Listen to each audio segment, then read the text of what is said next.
Assalamu alaikum, it's your sister Alexa here, and welcome to Covered Not Censored, where I talk about social and personal issues facing the Muslim community. In this episode, we're going to discuss how Allah cured me of depression and trauma, and what this can mean for others as well. First though, I'm going to start with a disclaimer. This video is not a substitute for help from a trained mental health expert or a religious counselor, and I'm only sharing my journey with you for the sake of motivation and to give hope to anyone who is struggling, Insha Allah. We won't be diving into the dark details of my mental health struggle. This video is about hope and healing, but I will very briefly give some context just by summarizing the root of my problems before I share the steps I took and the blessings I received that transformed my life, alhamdulillah. So one side of my family does have a history of depression, so I was genetically or chemically predisposed to depression. Then, after surviving some very serious crimes, I really struggled to process what had happened to me. And the worldview I had at the time didn't give me any tools to deal with my traumatic experiences. So for years afterwards, I really struggled to gain any ground in healing my heart and my mind until I became Muslim, alhamdulillah. So that being said, let's get to the good stuff. How did I heal? Well, as you can tell by the title of the video, it was through Islam and by the grace of Allah subhanahu wa ta'ala that I found a new beautiful perspective toward my life. I'm going to break my healing process down into 3 sections, and after that, I'm going to share the most important thing that I could possibly say when it comes to trauma for Muslims. But again, this is not intended as medical advice. If you're struggling, it's important to seek professional support. So, the first blessing that I received after becoming Muslim that led to my healing was a new perspective on the purpose of life and to refocus my attention on the future instead of the past. It sounds simple, but by the future, I don't just mean having goals or having things going on in my life. I don't mean next year or 10 years from now. I mean putting life into the context of the future we all share, and that's Judgment Day, the hereafter. When I focused on that, so many things fell into place for me, mentally, emotionally, and spiritually. Remembering the Day of Judgment isn't just a scary warning of potential punishment, it's also a reminder that every good deed matters. Every moment is an opportunity to earn rewards, and every act of worship is an investment in the hereafter. This focus on akhirah helped me to rewire my brain. I had shifted the spotlight onto the future, and the past was not able to take center stage. Now, within the context of Judgment Day, there's another concept which helped me to heal, and that is realizing that only my actions are going to be weighed on my scale.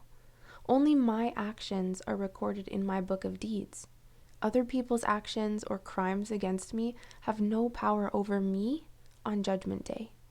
This realization was so liberating for me because my traumatic experiences had become such a large part of my identity that it was completely revolutionary for me to understand I'm really not defined by other people's actions. In the eyes of Allah, I'm not other people's treatment of me. Someone else's sins have nothing to do with me. It's not on my scale, and it doesn't define who I am. So looking at my life in relation to the hereafter was incredibly powerful in changing the way I see myself. And anyone who knows me in real life knows I'm not the most confident person. I don't think I'm the best or anything like that, but I really do feel better about myself now than I used to, and that's because I know that how others treat me doesn't define my soul and my hereafter. I'm separate from the actions of evil people, alhamdulillah. The second blessing I received, which led to my healing, was the ability to have a safe environment and a stable life. And this one might sound kind of harsh, and it might not apply to everyone, so please just bear with me. But when I embraced Islam, I had to set new standards and boundaries for myself. Boundaries around what kind of behavior I was willing to accept from others in my life. Those standards and boundaries made it impossible for some people to remain in my life. Sometimes, if some of us are accustomed to the violence of other people, or if our friends are constantly engaged in unsafe or unethical activities, their problems can consume us to such an extent that we're unable to process our own traumas and issues. if you're constantly focused on supporting and helping other people who don't even want to grow or heal, you end up neglecting yourself and your mental health will suffer.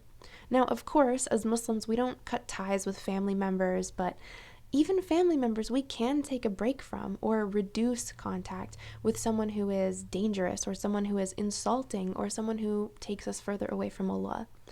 For me, embracing Islam helped me understand what is acceptable behavior in friendships and what is not acceptable behavior.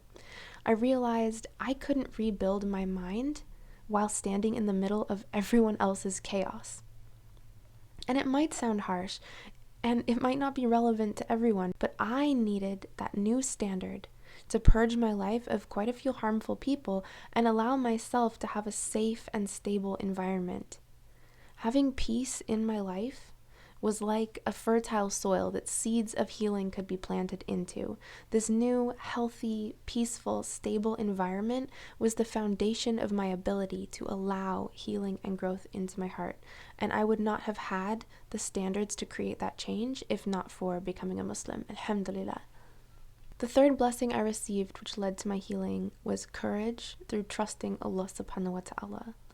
By trusting Allah, I gained the courage to really open up to a counselor and tell her everything that I had been through, everything I had kept secret for so long. Being able to verbalize and externalize those traumas was incredibly powerful, and it might sound silly or cliche to say just talk to someone, but I talked in a way that I hadn't talked before. I really told everything. And I only had the strength to relive those memories and say it out loud because of my trust in Allah subhanahu wa ta'ala. I trusted that He would give me the strength to talk, and He did. I trusted that Allah would make the counselor respond in a helpful way and make the sessions beneficial, and He did that too. I trusted Allah's mercy, and He provided more mercy to me. Alhamdulillah. That process gave me the courage to then try a therapy style called exposure therapy, which is really helpful for trauma, and it's essentially just being exposed to triggering topics over and over again until I became desensitized. It sounds brutal, and it's not for everyone, but it was absolutely transformative for me in helping me to regulate my emotions in relation to triggers. I wouldn't have been able to do any of that hard psychological work without the courage and the trust that Allah gave to me. Because it's not just, oh, I'm so pious, I trusted Allah. No, it's not. The credit doesn't go to me. The credit goes to Allah, that this is a gift He gave me. And, I think if I hadn't been making dua, I really believe I would not have succeeded at therapy. So it's not that I was so strong, and it's not that therapy in itself is the answer. It's that I brought Allah into the equation, and I think that therapy would have been too overwhelming and too stressful if I didn't invite Allah into that process and turn to Him in every moment that I needed Him. So those are the 3 ways that Islam cured me of depression and trauma: focusing on the akhirah to shift my self-image, having better standards which created a safer environment, and trusting Allah to get me through the healing process. But even though I've just told you the 3 points of my healing journey, what I'm about to say is more important than all of that. Because the impact Islam has had on my life and my healing process is not going to be the same for someone else. Healing looks different for everyone. And I really need to say this because I wish that I had heard it more when I was still going through all of this pain. That if you are affected by bad memories, there's nothing wrong with you as a person. It doesn't make you crazy to be sad or angry, and it doesn't make you a bad Muslim to be sad or angry. If a person broke their finger, it would be a natural response for that finger to hurt. It's not a flaw, it's not a weakness, it's natural to feel pain. And in the same way, if you've been through something genuinely horrible, it doesn't make you weak or crazy or lacking in iman if you feel sad or angry about those memories. It's natural to feel that way, and there's nothing to be ashamed of. In fact, from an Islamic perspective, pain can be a blessing if we use it to get closer to Allah subhanahu wa ta'ala. If our pain or sadness or anger lead us to remember Allah, to call on Him and ask Him for guidance, then that pain becomes a mountain of blessings, subhanallah. And I know that I needed to hear this more when I was struggling, but when I heard it, I kind of hated to hear it. It almost sounded like it was trivializing what I was going through. Oh, your pain is actually good. So I know it might be hard for some people to hear, but it really is true. Your pain and sadness might actually be more valuable to you spiritually than your healing or your happiness, because your sadness brings you to Allah and forces you to call on Him and rely on Him. So my best advice and the most important thing I can say in this whole video is continue trusting Allah and continue turning to Allah, and He will get you through in the best way, Insha Allah. So I hope that this has been of benefit to at least one person, and if you've had a similar healing experience that you're comfortable talking about, please feel free to share it in the comments to provide more inspiration to people who are struggling. That's all I have for you this time. Thanks for joining the conversation. Assalamu alaikum.